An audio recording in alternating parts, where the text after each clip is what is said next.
I think the first one is to have good backers, to have a good investor base that understands and has a presence in the United States, that has the network there. When you think about a startup, some of the key things that they're going to need to do, one is connect to customers, and the other is to probably expand their team. And to do that in a much bigger market, you're going to have good connectivity, and the best place to get that connectivity is through smart capital. Okay, so taking on either seed funding or if you're at the Series A stage, a syndicate of investors that can amplify your presence in a pretty busy space. So the connectivity of the investor base that you may choose to bring into your company is going to be really important, and probably the thing that might set you apart at the earliest stage of your development. So Helen, I'm interested in you've looked at startup companies now for years.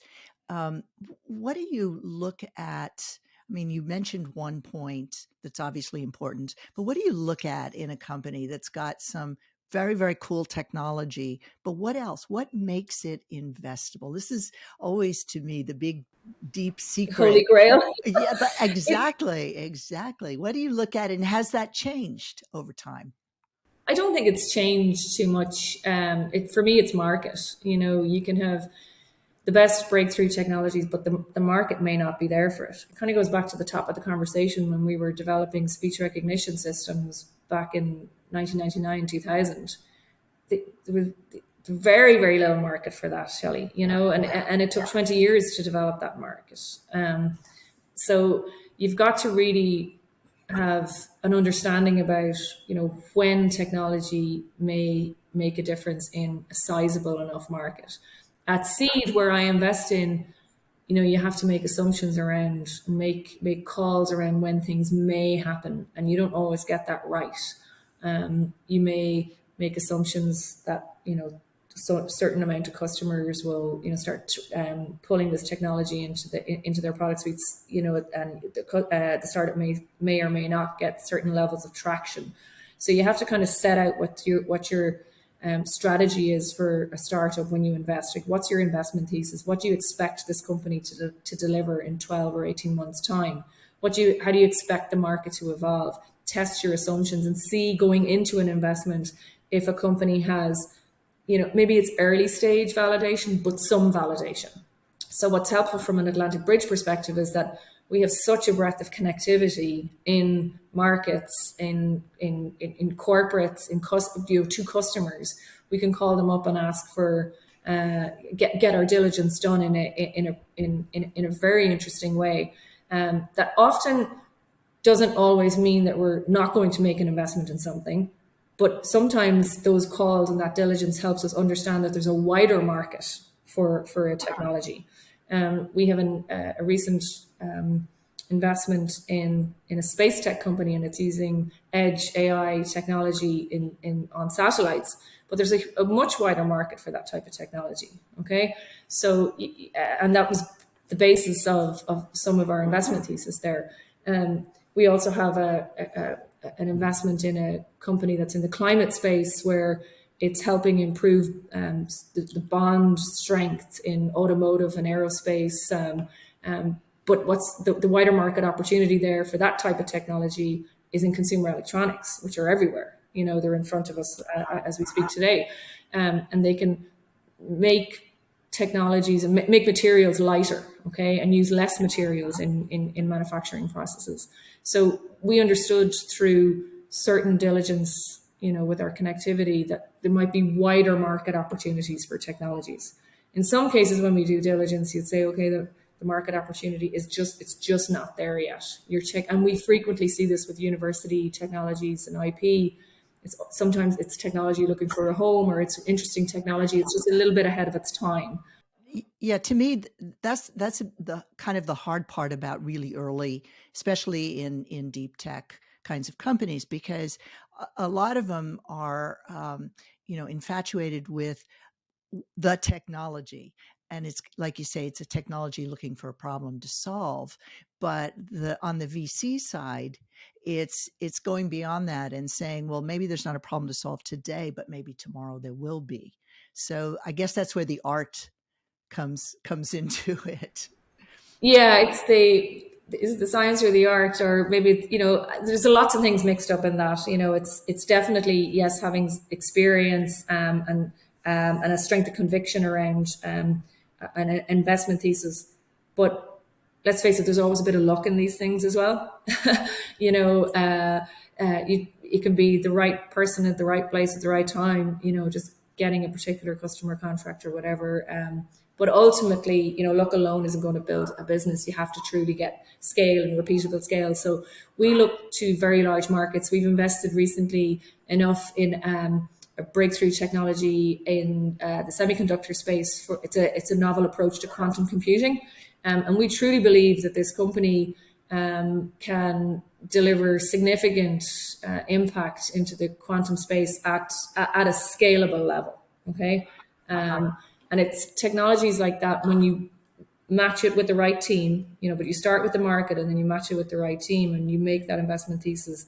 We believe that's the path that has brought successes to Atlantic Bridge to date. And hopefully we can continue to repeat those successes as we continue to invest in companies.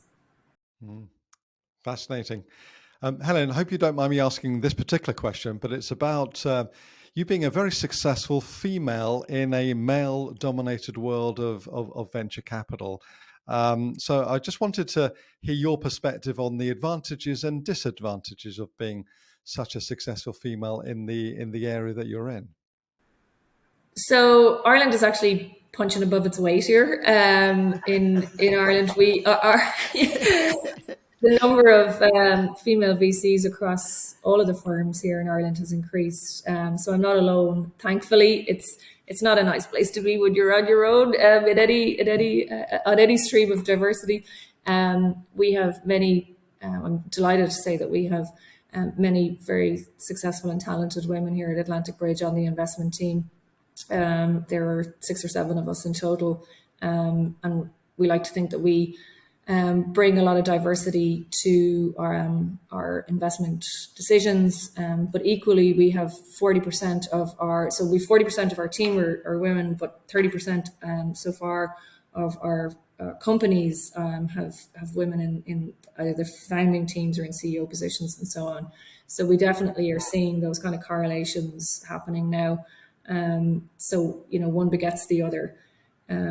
We are also very, very supportive of increasing the numbers of women in VC across Europe. And we're a founding member of a very important network called Women in VC, European Women in VC.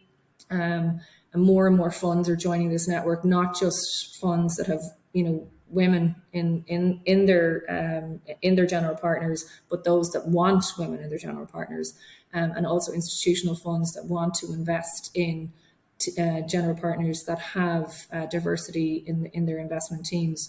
And this is a really important network to be involved with.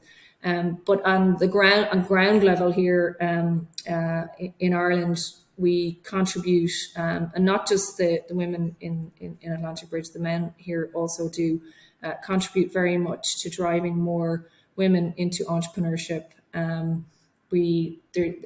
Ireland has a women in women in technology action plan, women in business action plan. We're super supportive of that.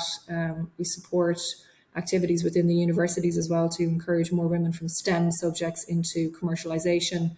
And even at ground level, once a year, I'm delighted to be one of the judges of our children's science and technology competition, the winners of which are globally recognized now, and many of whom have gone on to set up successful businesses.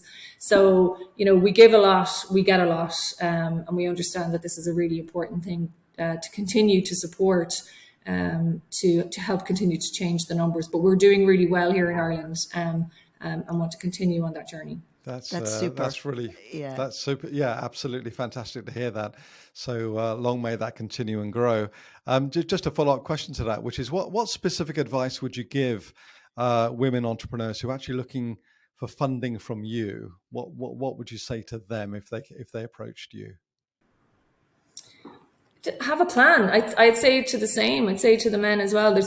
I don't see huge differences between a woman that comes in here and a guy that comes in here, asking for investment. The ones that succeed in getting investment for us are ones that have done their homework, that they have convinced themselves that we're the right investor for them, and then they've convinced us that they're the right company for us to invest in. So they've understood, what sectors we like. They've understood where we can help them grow their businesses. I think I truly believe that there isn't a huge pile of difference between the men and the women that come in here.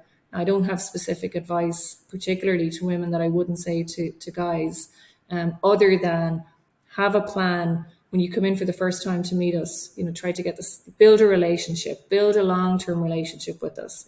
When I first joined Atlantic Bridge, I got to know the managing partners here at Atlantic Bridge many years before they hired me. They were very familiar with my background. They knew me when I was working at NDRC. And it's the same for the entrepreneurs that we invest in here. I get to know them, in some cases for many years before we write that first check. So for guys or women, it's about building long-term relationships that are lasting. And when it comes to the actual investment piece, have a plan that you can show that together the investor and the company can be successful.